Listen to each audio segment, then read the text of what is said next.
Hi people, welcome back to happy Harsha. చూడండి guys, పొద్దున్నే ఎంత ట్రాఫిక్ ఉందో. మా దురదృష్టం ఏంటంటే మేము ఎప్పుడైతే ఇలా వెళ్తామో అప్పుడే సిగ్నల్ వేసేస్తాడు. సిగ్నల్ పడింది కదా అని చెప్పి ఇంకెండలో వీడియో క్లిప్ తీసేసుకుంటున్నాను. ఫస్ట్ మా తమ్ముని స్కూల్ దగ్గర డ్రాప్ చేస్తాం గైస్. నెక్స్ట్ మా డాడీ నాకు కాలేజ్ దగ్గరలో దించేస్తారు.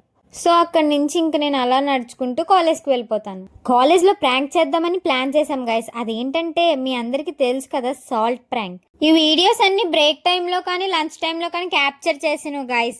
లెక్చరర్స్ ఉన్నా లేదా క్లాస్ జరిగినా అసలు ఫోన్స్ యూజ్ చేయం. సాల్ట్ అయితే కలిపేశాం కానీ ఫస్ట్ ఎవరి మీద ప్రాంక్ చేయాలో అర్థం కాలేదు. ఫస్ట్ మా ఫ్రెండ్ కోరుండి మరీ వచ్చి వాటర్ అడిగింది. ఇంకా మనం ఊరుకుంటాం, ఆ చెలరేగిపోయి ఇదిగో అని చెప్పి ఇవ్వగానే పాపం నోట్లో వేసుకుంది గైస్. వెంటనే ఇంకొకటే పరుగు, ఇంకెక్కడ ఆగలేదు.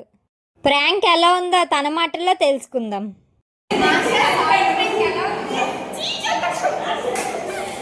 సో నెక్స్ట్ మా సార్కి సరదాగా వాటర్ తాగుతారంటే ఇవ్వండి అమ్మా అన్నారు. మా సార్ మమ్మల్ని నమ్మేసి పాపం వాటర్ తాగేశారు గాయస్. సార్ కూడా ప్రాంక్ అయిపోయారు. కాలేజ్ అయితే అయిపోయింది. ఇంటికి అలా వెళ్తున్నప్పుడు ఆకలి వేస్తుందని సమోసాలు కొనుక్కున్నాం. మా ఫ్రెండ్ అయితే అక్కడే రోడ్డు మీద తినేసింది. కానీ నాకు అలా నచ్చదు కాబట్టి నేను ఇంటికి వచ్చి ప్రశాంతంగా తింటున్నాను. That's all today. ఇంకొక మినీ వ్లాగ్తో మళ్ళీ కలుసుకుందాం. Bye bye. సబ్స్క్రైబ్.